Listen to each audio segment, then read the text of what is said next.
kubanga bw'otunula CBD omutembeeyi venda abantu abo banjawulo. Oh yes. Venda waliwo venda gwe tuyita venda nga ye yeesobola nga alina emitwalo aga ateekawo obuntu bwa mitwalo 3 yasobola okugenda mu katale asobola n'okujja ku kijji n'apangisa akajjako emitwalo 10. Naye omutembeeyi abadde abeera n'obuddole bubiri gw'atalina kirowoozo kibadde kigenda kugula kantu konna n'omuyitako n'omulengera n'okagula. Omulala n'akijja ku dduuka n'amala kukitunda n'addayo ne bamuwa ekirala. Oyo toyina bw'oyinza kumugamba nti fuluma ekibuga ogende bw'agenda oba omusindise genda kubba. Actually ndowooza abantu bagonzezaamu tubabulire ekigambo tembeeyi kya Luswayiri. Twandigayo omutambuze atambula n'ebintu bye n'agenda batambula n'ebintu byayo ne bayita ne mu byalo byaffe bayitangayo. Bwe nagambye Honorable nti eggwanga lyaffe Uganda abakulembeze twasusse nnyo okweyagaliza.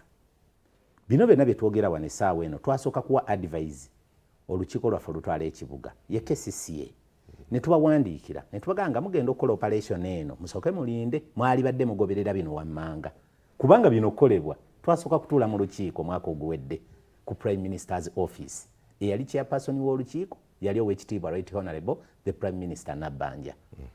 Ne tukkanya bino wammanga. Ekisooka twakkaanya operation ekolebwe wano wokawoka mu CBD Central Business District. Onule ate nawo ne tugamba nti katulekereyo kakakongolijjo akabasuubuzi bano abadde bakolera ku kkubo baberenga ne Sunday market. Okay. Twakaajana ng'abasuubuzi kuba nze nabagamba toyinza kugamba nti omuntu agenda kukola olunaku lwa Sunday lwokka. Ne bakikwata ne bakikwasa security era ffena ne tukkaanya nti bakiwadde Joint Intelligence Committee esooke kigayegayeemu kubanga obudde bw'ekawungeezi n'ekiro baba babiri. Gw'omusuubuzi atunda omutembeeyi wamu n'owa security. Kati katukibakwase bo bajja tuwa lipooti. Naye tugenda bawummuzanga buli lwa Sunday babeere nga balina we bakolera. Era lipooti eyo Oweekitiibwa Pulezidenti w'eggwanga yagifuna n'Oweekitiibwa akulira CDF akulira security naye yagifuna. Gye twakkaanyaako era ne tusayininga ebiwandiiko ffenna kubanga twasaba evening market yeekolebwe naye nga Sunday market yo already yali gazetted. Okay. Era minisita wa Kampala bwe mbaseerabidde bwe yali ayimirira mu bigambo bye yagamba nti Sunday market tugibawadde ne evening market gye tukyagaayagaayaako.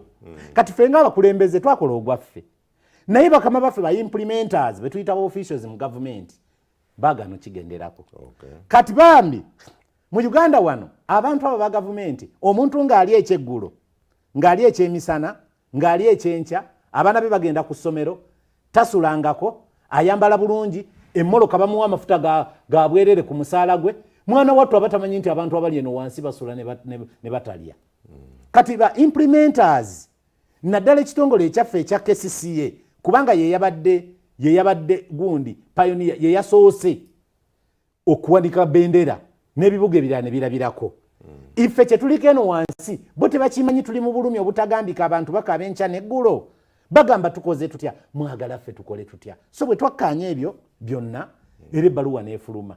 Naye ne tubasaba ntubagamba engeri gye tuli mu festive season eya Christmas bagumiikirize tusooke tugiveemu.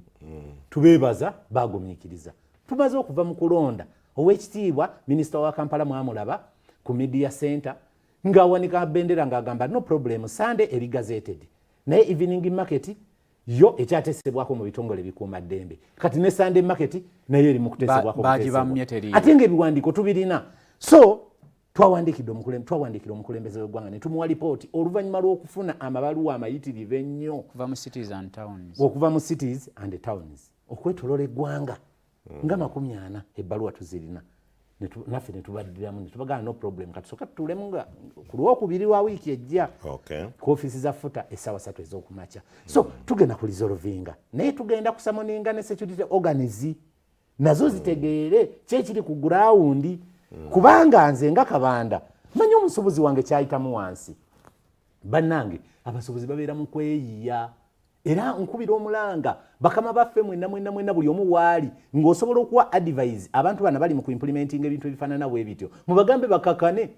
Omusuubuzi aba n'emitwalo 4 gakozesanga capital nga bamubanja $2.5 million nga kwasuubira okulya kwana anywe awerere omwana atasasule n'ebbanja liri enjogerako. Kati bw'omugamba nti mmenyewo omulimu guno oba omusse omuntu omuyala tafugika. Nze muleke mbabuulire omwana w'omuntu mukama wange mbadde nsaba ompaakadde kati mbadde gamba nti omuntu omuyala tafugika. So mu mbeera efaanana bw'etyo tubasaba president report yagifunye bulungi nnyo ne tuteekako n'attachments ez'abakulembeze ab'ebbali bye batuwandiikidde. Kati tubasaba kubanga iffe ng'abasuubuzi twakkiriza. Olina w'oyogeredde wali n'ogaa nti president alina kye yakozeewo. Baatuwadde guidelines z'eka gavumenti tusooke tusisinkane abantu bano tutegeere abantu abagenda okuteekebwateekebwa bali bameka kati tuliko. So mu Kampala wano omuwendo tugulina nti balinganga mu mitwalo 3.3 ababadde ku nguudo bangi mitwalo ng'esatu n'ekitundu. Kati abo betwagala okugattako ab'e Masaka bameka ab'Embalala bameka nebaza sebo n'ab'Emityana nebaza n'ab'Emityana bajja kubaawo naye nebaza abantu b'Embalala. Kanso y'Embalala yasooka newandiikira obukulembeze ye mukulembeze wammwe tutambula naye Emityana naye kanneebaze nnyo kanso y'Embalala yasooka newandiikira omukulembeze w'abasuubuzi Embalala naye mugaa nti mu myezi nebaga nti mu wiiki emu tugenda kubamenya ne baataakingako ne bakopingako ne federation y'abasuubuzi. Kanso bwe yakikola ne tuzaayo ebbaluwa ntumwa tetuli bamativu mutuwe emyezi 2 ne bagaa nedda tuwa wagumu. Olaba okukkiriziganya mu kusooka ne entities ne wane Kampala ne bw'owandiikira ow'ekitiibwa Idi ebbaluwa tasobola kugiddamu. Ne bw'omukubira essimu yo tagikwata. Ne bw'omuweereza message tagiddamu. Kati ne mbuuza oweereza baani? Abantu batuyinako ebbuba balowooza ffe twagala kutwala mirimu gyabwe. Nze Kabanda sisobola kubeera Idi wa Kampala. Ndi musajja musuubuzi. Ekyo Mukama Katonda kye yampa okukwata mu ngalo. President ne bw'anneegayirira n'aŋŋamba nkuwadde yegwe Idi wa Kampala sisobola kubeera. Naye simu abadde akwata essimu abadde deputy naye nyini ennaku zinatandise okukyuka. Nze mbasaba muyambe abasuubuzi bano basobole okufuna obwenkanya. N'omulyango gw'Owino gwa blockingiddwa. Wenjogerera essaawa eno Owino erina toyireeti abantu ze bagendamu mbale.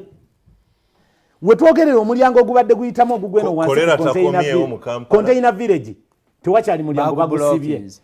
Abasuubuzi ennaku ezo baali baagala kwekalakaasa ab'obutale gwomanyi kyekitegeeza omuntu w'akatale okaggala buba bulumi. Tubasaba bakama bange naddala ekitongole kyaffe ekya KCCA wano nti bwe tuwanga tubasaba ensonga zino tetwesabira nga tuli ku interest zaffe ng'abantu wabula twagala kuyamba bali abantu abatalina ddoboozi. Kati baba batuusizaako eddoboozi lyabwe mukkirize mutuwulirize kuba nze siina nsonga lwaki nnwana naawe implementa wange agenda okuteekesa ekintu mu nkola nga nze nkyetaaga. Mube towaza obw'ekitalo mugule Owino. Kkiriza nkuwummuzeemu naye nga nkuwummuzaamu kano sigala ng'okalowooza ogende baabagamba nti Sunday market eyo tugibawadde n'obujulizi mbulina. Kaakati bagenza okugamba ate teriiwo kye nagambye naluli nti teweekomiitinga nnyo mu basuubuzi. Ze ku President Museveni neekomiitinga kubanga talimba His Excellency the President. Ku nsonga eno abasuubuzi